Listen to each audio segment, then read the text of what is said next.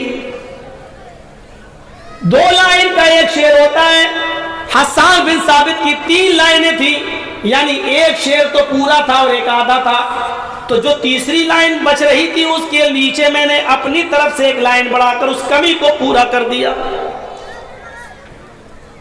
اچھا چلو دیکھیں کیا کمی تھی. لوگ اندر گھستے ہیں, کیا دیکھتے ہیں کہ اس نے 3 لائنوں کو ٹچ نہیں کیا. اِنَّا أَعْطَيْنَاكَ الْكَوْثَرَ فَصَلِّ لِرَبِّكَ وَانْحَرْ إِنَّ شَانِئَكَ هُوَ الْأَبْتَرُ. یہ 3 لائنیں تو لکھی ہوئی ہیں. لوگوں نے کہا تم نے کون سا شعر لکھ کر, کون سا لفظ لکھ کے پورا کیا ہے؟ جب دیکھا گیا تو شاعر نے اس میں اپنی بے بسی اور کمزوری کا اعتراف لکھ دیا, اور نیچے جو 4تھی لائن اس نے لکھی وہ یہ لائن تھی, ما ھذا کلام البشر. اس کا یہ آخری لائن بھی رے پر ختم ہوئی. اِنَّا أَعْطَيْنَاكَ الْكَوْثَرَ, رے آ رہا ہے نا, فَصَلِّ لِرَبِّكَ وَانْحَرْ, رے آ رہا ہے نا, اِنَّ شَانِئَكَ هُوَ الْأَبْتَرُ, رے آ رہا ہے نا. تو اس نے 4تھی لائن جو لکھی وہ نیچے کیا لکھ دی, ما ھذا کلام البشر.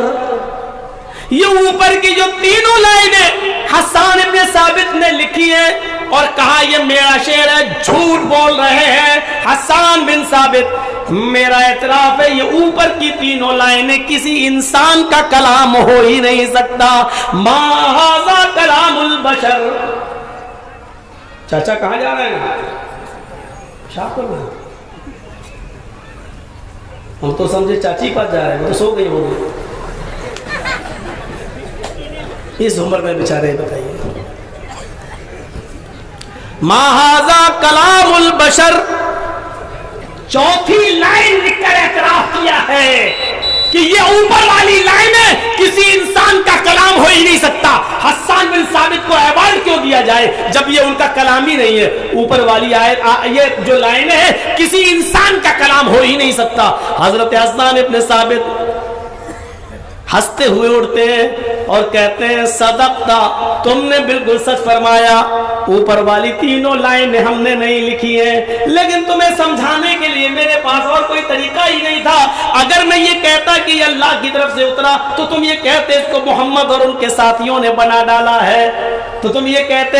اب تم نے خود ہی اعتراف کر لیا ما ھذا کلام البشر, تو ہاں یہ صحیح ہے, یہ ہم نے نہیں بنایا اور یہ کسی انسان کا کلام ہو ہی نہیں سکتا. تنزیل من رب العالمین, یہ اوپر کی 3 آیتیں اللہ رب العالمین کی طرف سے نازل کی گئی ہیں. میرے بھائیو, یہ قرآن کا اعجاز ہے, یہ قرآن کا مقام و مرتبہ ہے. میں بہت آگے کی طرف چلا گیا, تھوڑا سا ادھر بھی آ جائیے. دوسری چیز نہیں تو ایک ہی چیز پہ پوری بات ختم ہو جائے گی. اِنَّا أَعْطَيْنَاكَ الْكَوْثَرَ, اے نبی ہم نے آپ کو خیر اتلو ما اوحی الیک من الکتاب, اس کتاب کی تلاوت کیجیے جو ہم نے آپ کی طرف اتاری ہے. تلاوت پڑھنا نہیں آیا, پڑھنا تو 1 دن میں بھی ہو جاتا ہے. اور کوئی نیا مکان بنا لو اور کرائے کے ٹٹوؤں کو بلا لو, اور ایک ایک پارا سب کو دے دو, پڑھ دیں گے الف لام میم ذالک الکتاب لا ریب فیہ, ایک دن میں پورا قرآن ختم. اب اس گھر میں کبھی بھی شیطان نہیں آئے گا, قرآن پڑھ لیا گیا نا. اب اس گھر میں بیوی کی فرمائش پر ٹی وی لگا لی, اسٹار پلس چالو کر دیا, اب اس میں آپ فلمیں بھی چل رہی ہیں, ڈرامے بھی چل رہے ہیں, ساس کبھی بہو تھی وہ بھی, سب کچھ. اب شیطان نہیں آ سکتا کیونکہ قرآن پڑھا گیا. کیا کھوپڑی ہے, کیا عقل مندی ہے. کوئی آدمی مر گیا, دفنا دیا, دوسرے دن بلا لو کرائے کی ٹٹوؤں کو 2 لڈو دینے کے لیے, ایک ایک پارا سب کو دے دو, پڑھ کے بخش دیا. اب وہ جہنم میں جا ہی نہیں سکتا ہے, چاہے اس نے کتنی بھی شراب پی ہو, کتنا بھی جوا کھیلا ہو, اپنے باپ کو رلا کے مرا ہو, اپنی ماں کو ستا کے مرا ہو, اپنی بیوی کا حق مار کے مرا ہو, اپنے بیٹے اور بیٹیوں کے ساتھ انصاف نہ کیا ہو, اب وہ نہیں جہنم میں جائے گا کیونکہ پورا قرآن پڑھ کے بخش دیا ہے.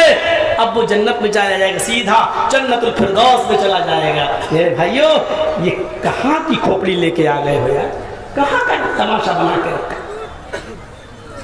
دوسری چیز وَأَقِمِ الصَّلَاةَ, نماز قائم کرو, پڑھو نہیں, نماز قائم کرو. اوہو, قیام, نماز کا قائم کرنا کیا ہے؟ نماز کا قائم کرنا یہ ہے, جیسی وقت ہوا یہاں آواز آئی اللہ اکبر اللہ اکبر, اپنا کام چھوڑو اور فوراً مسجد کی طرف بڑھو. ان الصلاۃ کانت علی المؤمنین کتابا موقوتا, یہ نماز مسلمانوں پر, مومنوں پر اس کے اپنے وقت پر فرض ہے, وقت کے ساتھ فرض کی گئی ہے. یہ قیام ہے. ظہر کا جو وقت ہے اس میں ظہر کی پڑھی جائے گی, عصر کا وقت ہے اس میں عصر کی پڑھی جائے گی, مغرب کے وقت مغربی پڑھی جائے گی, عشاء کے وقت عشاء پڑھی جائے گی, فجر کے وقت فجر پڑھی جائے گی. آپ فجر کی نماز ابھی رات کے 12 بج رہے نہیں پڑھ سکتے ہو, سفر میں اگر آپ جا رہے ہیں یا مسافر ہیں کسی جگہ پر رکے ہوئے ہیں تو آپ کو اتنی سہولت ہے کہ 2 نمازوں کو ایک ساتھ آپ پڑھ سکتے ہیں, لیکن اپنی مرضی سے نہیں. وہ 2 نمازیں ظہر عصر کو ایک ساتھ پڑھ سکتے ہو یا مغرب اور عشاء دونوں کو ایک ساتھ پڑھ سکتے ہو. ظہر میں عصر پڑھ لو, مغرب میں عشاء پڑھ لو, یا ظہر چھوڑ دو, عصر کے ٹائم میں ظہر عصر دونوں پڑھ لو, مغرب چھوڑ دو, عشاء کے ٹائم میں مغرب عشاء دونوں پڑھ لو. بہتر یہ ہے کہ ظہر کو تھوڑا لیٹ کر دو اور عصر کو تھوڑا پہلے کر لو اور دونوں کو ایک ساتھ پڑھ لو. یہ صرف سفر کے لیے اجازت ہے, یا بارش ہو رہی ہو بہت زیادہ اور آپ کا گھر سے نکلنا مشکل ہے تو ایسی صورت میں بھی آپ جمع بین الصلاتین کر سکتے ہیں. ظہر اور عصر ایک ساتھ پڑھ سکتے ہیں, مغرب اور عشاء ایک ساتھ پڑھ سکتے ہیں. اس مجبوری میں بھی عشاء اور فجر ایک ساتھ نہیں پڑھ سکتے ہیں, فجر اور ظہر ایک ساتھ نہیں پڑھ سکتے ہیں. اجازت صرف ظہر اور عصر کی ہے, مغرب اور عشاء کی ہے. اس مجبوری میں بھی عشاء میں ہی فجر پڑھ کے سو جاؤ کہ فجر میں نہ اٹھے. میرے بھائیو ایسا نہیں, فجر میں اٹھنا ہی پڑے گا. آپ کو بارش ہو رہی ہے گھر میں نماز پڑھ لو لیکن پڑھنا پڑے گا. آپ کو فجر کی سنت بھی کسی بھی قیمت پر معاف نہیں ہے. آپ سفر میں ہیں تب بھی فجر کی سنتیں آپ کو پڑھنا ہے. آپ کو فجر کی سنتیں سفر میں بھی معاف نہیں ہے. اب آپ اندازہ لگائیے, یہ ہے نماز کا قیام.